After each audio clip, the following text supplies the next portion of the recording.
സമൂഹ പരിഷ്കാരത്തിന്റെയും സ്ത്രീ വിദ്യാഭ്യാസത്തിന്റെയും പ്രതീകമായ പണ്ഡിത രമാഭായിയെ കുറിച്ചാണ് ഇപ്പോൾ നിങ്ങളുമായിട്ട് പങ്കുവെക്കാൻ ആഗ്രഹിക്കുന്നത്. ആ സമയത്താണ് രമാഭായി യേശുക്രിസ്തുവിനെ വ്യക്തിപരമായിട്ട് രക്ഷിതാവായി മനസ്സിലാക്കുകയും അങ്ങനെ യേശുക്രിസ്തു എന്റെ കർത്താവാണെന്നുള്ളത് അവരുടെ ഹൃദയത്തിൽ സ്വീകരിക്കാൻ ഇടയായിത്തീരുകയും ചെയ്തു. 1883 രമാഭായി ഔദ്യോഗികമായി ക്രിസ്തീയ വിശ്വാസം സ്വീകരിക്കുകയും ജീവിതത്തിന്റെ അവസാന നിമിഷം വരെ അവർ യേശുക്രിസ്തുവിലുള്ള വിശ്വാസത്തിൽ വിദ്യാഭ്യാസ സാമൂഹ്യ സേവനത്തിൽ വിട്ടുവീഴ്ചയില്ലാതെ പ്രവർത്തിച്ചു എന്നുള്ളതാണ് ഏറ്റവും ശ്രേഷ്ഠമായ കാര്യം. അതുകൊണ്ട് തന്നെ ശശികല ടീച്ചറെ അങ്ങ് അറിയണം, അങ്ങ് മാത്രമല്ല ഹിന്ദുത്വത്തിന് വേണ്ടി വാദിക്കുന്ന സവർണവാദികളായിട്ടുള്ള എല്ലാവരും ഓർത്തുകൊള്ളണം, നിങ്ങളെക്കാളൊക്കെ ഉന്നത ശ്രേണിയിൽ ഉണ്ടായിരുന്ന പണ്ഡിത രമാഭായി എങ്ങനെയാണ് ക്രിസ്തീയ വിശ്വാസം സ്വീകരിച്ചതെന്നുള്ളത് നിങ്ങൾ അറിയണം. ആ അറിവ് മാത്രമേ നിങ്ങളെ യഥാർത്ഥത്തിൽ ഒരു വ്യക്തിയായിട്ട്, മനുഷ്യ സ്ത്രീയായിട്ട്, മനുഷ്യരായിട്ട് മാറ്റുകയുള്ളൂ എന്നുള്ളത് കൂടെ നിങ്ങളെ അറിയിക്കട്ടെ.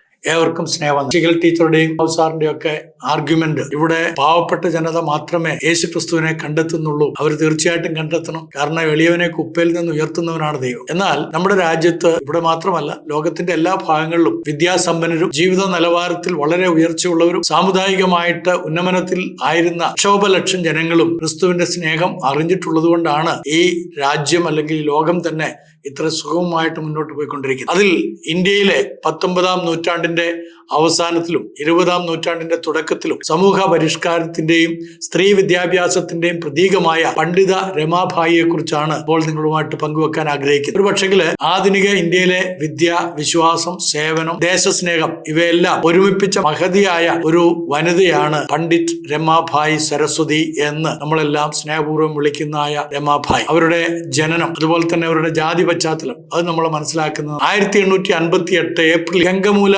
ഗ്രാമത്തില് അവർ ചിത്തപാവൻ എന്ന് പറയുന്ന ബ്രാഹ്മണ ജാതിയിൽപ്പെട്ടവളായി. ചിത്തപാവൻ എന്ന് പറയുന്നത് ബ്രാഹ്മണ ജാതികളിൽ തന്നെ പല തട്ടുകളുണ്ട്. അതിലേറ്റവും ഉന്നത ശ്രേണിയിൽ നിൽക്കുന്ന ഒരു വിഭാഗമാണ് ചിത്തപാവൻ. ആ ഒരു കുടുംബത്തിലാണ് അവര് ജനിക്കുവാൻ ഇടയായത്. ഒരു സാംസ്കാരികമായും സാമൂഹ്യമായും സ്വാധീനമുള്ള ബ്രാഹ്മണ വിഭാഗത്തിലാണ് അവരുടെ ജനനവും വളർച്ചയും. എന്നാൽ കുടുംബം സാമൂഹ്യ നിയമങ്ങളെ മറികടന്ന് പെൺകുട്ടികൾക്ക് സംസ്കൃതം പഠിപ്പിച്ചതിനാൽ ബ്രാഹ്മണ സമൂഹത്തിൽ നിന്ന് അവർ ഒറ്റപ്പെടേണ്ടി വന്ന അനുഭവങ്ങൾ ഉണ്ടായിട്ടുണ്ട്. രമാഭായിയുടെ മാതാപിതാക്കൾ അവര് വളരെയധികം മാനിക്കപ്പെട്ട ജനങ്ങളാണ്. പിതാവ് അനന്ത് ശാസ്ത്രി ഡോംഗ്രേ എന്നാണ് അറിയപ്പെടുന്നത്. അദ്ദേഹം പ്രസിദ്ധ സംസ്കൃത പണ്ഡിതനായിരുന്നു. അവരുടെ മാതാവ് ലക്ഷ്മിഭായ്, അവരും സംസ്കൃത ഭാഷയിലൊക്കെ പണ്ഡിതയായിട്ടുള്ള ഒരു സ്ത്രീയായിരുന്നു. അന്നത്തെ കാലത്ത് സ്ത്രീകൾക്ക് സംസ്കൃത പഠനം വിലക്കപ്പെട്ടിരുന്നെങ്കിലും അവരുടെ പിതാവ് അത് അവഗണിച്ച് ഭാര്യയെയും മകളെയും സംസ്കൃതം പഠിപ്പിച്ചു. എന്നാൽ 1874 നമ്മുടെ രാജ്യത്തുണ്ടായ മഹാദുരന്തം, ആ ദുരന്തം എന്ന് വെച്ച് കഴിഞ്ഞാൽ സാമ്പത്തികമായിട്ടുള്ള വളരെ റിസഷനും അതോടൊപ്പം തന്നെ ഭയങ്കരമായ പട്ടിണികളും, ആ മഹാദുരഭിക്ഷം ഇന്ത്യയെ പിടിച്ചുലച്ചു എന്നുള്ളത് നമുക്കൊക്കെ അറിയാം. ഗ്രാമമായി സഞ്ചരിച്ച് സംസ്കൃതം പഠിപ്പിച്ചിരുന്ന ഈ ഒരു കുടുംബത്തിന് ആഹാരവും വെള്ളവും കിട്ടാതെ പിതാവും മാതാവും യാത്രാമധ്യേ പട്ടിണിയിൽ മരിച്ചു. അതിന് ചില കാരണങ്ങളുണ്ട്. അന്നത്തെ കാലത്ത് ഞാൻ പറഞ്ഞതുപോലെ ഇവരുടെ ഉന്നത കുല ശ്രേണിയിൽ ജനിച്ച കുടുംബമായതുകൊണ്ട് അവർക്ക് സാധാരണപ്പെട്ട ആളുകളുടെ ആഹാരങ്ങളൊന്നും കഴിച്ചുകൂടാ, സാധാരണപ്പെട്ട ആളുകളിൽ നിന്ന് ആഹാരം വാങ്ങി കഴിച്ചുകൂടാ. മാത്രമല്ല പൊതു കിണറുകളിൽ നിന്നൊന്നും വെള്ളം കുടിക്കാനും അനുവാദമുണ്ടായിരുന്നില്ല. അല്ലെങ്കിൽ അവരുടെ മതം അവരെ അനുവദിച്ചിരുന്നില്ല. അവരുടെ സമുദായം അവരെ ആ വിധത്തിൽ ഉന്നതമായി നിലനിർത്തിയിരുന്നത് കൊണ്ട് അവർക്ക് ആഹാരവും വെള്ളവും കിട്ടാതെ പോയിരുന്നു എന്നുള്ളതാണ് വാസ്തവം. അങ്ങനെ പട്ടിണിയിൽ ആയ ആ കുടുംബത്തിലെ മാതാവും പിതാവും പട്ടിണി കൊണ്ടാണ് മരിക്കുന്നത്. ആ സമയത്ത് രമാഭായിക്ക് 16 വയസ്സായിരുന്നു. അവർക്കൊരു സഹോദരൻ ഉണ്ടായിരുന്നു, ശ്രീനിവാസൻ. ആ ശ്രീനിവാസനും രമാഭായും തനിച്ചായി. കുറച്ചു നാളുകൾക്ക് ശേഷം ഈ ശ്രീനിവാസനും മരിക്കും. അങ്ങനെ ചെറുപ്പത്തിൽ തന്നെ അനാദിയായി ലോകത്തെ നേരിടേണ്ടി വന്ന ഒരു വന്ധ്യ വനിതയാണ് രമാഭായ്. വിദ്യാഭ്യാസം, ദാരിദ്ര്യത്തിനിടയിലും സംസ്കൃതവും സംസ്കാര ചരിത്രം, ധർമ്മശാസ്ത്രം എന്നിവയില് രമാഭായിക്ക് അസാധാരണമായ പ്രാവീണ്യം ഉണ്ടായി. അവർ സംസ്കൃതം, ഹിന്ദി, മറാത്തി, ബംഗാളി, ഇംഗ്ലീഷ് എന്നീ ഭാഷകളില് വളരെ പ്രാവീണ്യം നേടി. ഈ ഭാഷാ വിദ്യാഭ്യാസ പ്രാപ്തി അവരെ ഇന്ത്യയിലുടനീളം പണ്ഡിത എന്ന ബഹുമതി നേടിക്കൊടുത്തു. മാത്രമല്ല അവര് സംസ്കൃതത്തിലും പുരാണങ്ങളിലും അതുപോലെ വേദങ്ങളിലും അഗാധമായ പാണ്ഡിത്യം ഉണ്ടായിരുന്നത് കൊണ്ട് അവരുടെ പാണ്ഡിത്യത്തെ മാനിച്ചുകൊണ്ടാണ് പണ്ഡിറ്റ് എന്നുള്ളതും അതോടൊപ്പം തന്നെ സരസ്വതി എന്നുള്ള ഈ 2 സ്ഥാനപ്പേരുകൾ അവർക്ക് ലഭിച്ചത്. നമുക്കിപ്പോൾ അവരുടെ വിവാഹത്തെക്കുറിച്ച് ചിന്തിക്കാം. 1880 രമാഭായി ഒരു പുരോഗമനവാദിയായ ബംഗാളി അഭിഭാഷകനായ ബിപിൻ ബിഹാരി മേധി വേദ്യയുമായിട്ട് വിവാഹിതയായി. ഇത് അത്യത്ഭുതമായിട്ടുള്ള ഒരു വിവാഹമായിരുന്നു. കാരണം അന്നത്തെ കാലത്ത് ഇന്റർകാസ്റ്റ് വിവാഹം എന്ന് പറയുന്നത് ആർക്കും ചിന്തിക്കാൻ കഴിയാത്തായിരുന്നു. എന്നാൽ വളരെ ധൈര്യത്തോടുകൂടെ രമാഭായി അത്തരത്തിലൊരു വിവാഹത്തിന് മുതിരുകയുണ്ടായി. വിവാഹത്തിന് ശേഷം അവർക്ക് ഒരു കുട്ടി ജനിച്ചു. ആ കുട്ടി ജനിച്ചതിന് ശേഷം അവരുടെ ഭർത്താവായിരിക്കുന്ന വക്കീല് ക്രിസ്തീയ വിശ്വാസം സ്വീകരിക്കുകയും തുടർന്ന് കുറച്ചു നാൾ കഴിഞ്ഞ് അദ്ദേഹം മരിക്കുകയും ചെയ്തു. ആ കുഞ്ഞിന് അവര് മനോരമ എന്ന് പേരിട്ടു. വിവാഹത്തിന്റെ 2 വർഷങ്ങൾക്കുള്ളിലാണ് ഭർത്താവ് മരണപ്പെട്ടത്. അങ്ങനെ രമാഭായി വീണ്ടും യുവ വിധവയായി. മകളെ വളർത്തുവാനുള്ള മുഴുവൻ ഉത്തരവാദിത്വവും ഈ രമാഭായിക്ക് സ്വന്തമായിട്ട് ചെയ്യേണ്ടി വന്നു. ആ ഇടയ്ക്കാണ് ഇംഗ്ലണ്ടിലേക്കുള്ള യാത്രയ്ക്കായിട്ട് ഒരു അവസരം കിട്ടുന്നത്. ക്രിസ്തീയ വിശ്വാസത്തിലേക്കുള്ള ഒരു പരിവർത്തനം കൂടെ ഇതിനോടിടയ്ക്ക് അവർക്കുണ്ടാകുവാൻ ഇടയായിത്തീരുന്നു.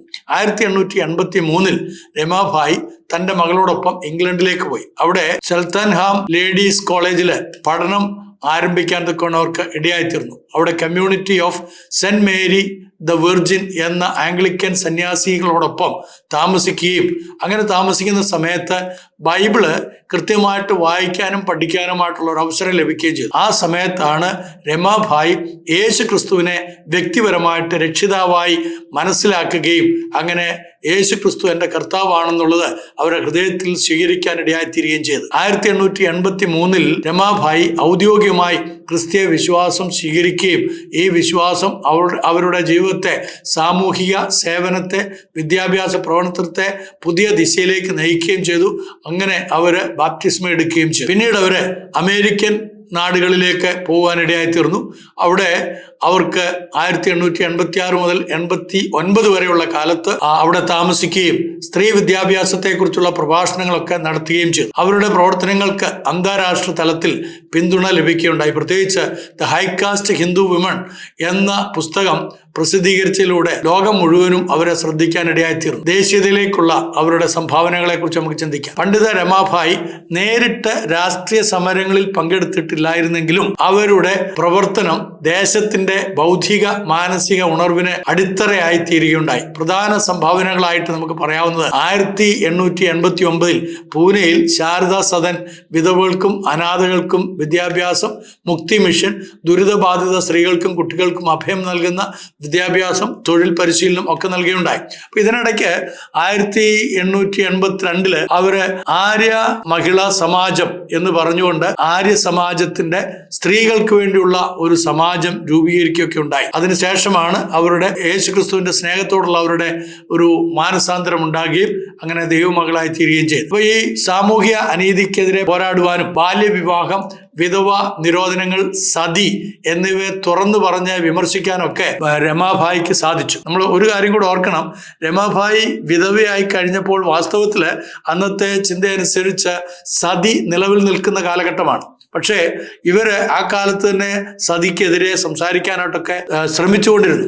അതുകൊണ്ട് തന്നെ അവർ സതിക്ക് വശംവദയായില്ല എന്നുള്ളതുകൊണ്ടാണ് പിന്നീട് ദീർഘകാലം ജീവിച്ചിരിക്കാൻ ഇടയായിത്തീർന്നു. ഇപ്പൊ ലോകത്തിന് മുന്നിൽ ഇന്ത്യയുടെ പ്രശ്നങ്ങൾ അവതരിപ്പിക്കലും അതേപോലെ തന്നെ വിദേശ രാജ്യങ്ങളിൽ പോയി പ്രഭാഷണങ്ങൾ നടത്തുവാനൊക്കെ അവർക്ക് അവസരങ്ങൾ തൽഫലമായിട്ട് ലഭിക്കുകയുണ്ടായി. ജീവിതത്തിന്റെ അവസാന കാലം എന്ന് പറയുന്നത് 1922 പണ്ഡിത രമാഭായി അവിടെ വെച്ച് പൂനെയിൽ വെച്ച് മരിക്കുകയുണ്ടായി. ജീവിതത്തിന്റെ അവസാന നിമിഷം വരെ അവർ യേശുക്രിസ്തുവിലുള്ള വിശ്വാസത്തിലും വിദ്യാഭ്യാസ സാമൂഹ്യ സേവനത്തിലും വിട്ടുവീഴ്ചയില്ലാതെ പ്രവർത്തിച്ചു എന്നുള്ളതാണ് ഏറ്റവും ശ്രേഷ്ഠമായ കാര്യം. പണ്ഡിത രമാഭായിയുടെ ജീവിതം നമ്മെ പഠിപ്പിക്കുന്നത് ജനനജാതി, ദുരന്തങ്ങൾ, ദാരിദ്ര്യം ഒന്നും മനുഷ്യന്റെ ദർശനത്തെ തടയാൻ കഴിയുകയില്ല.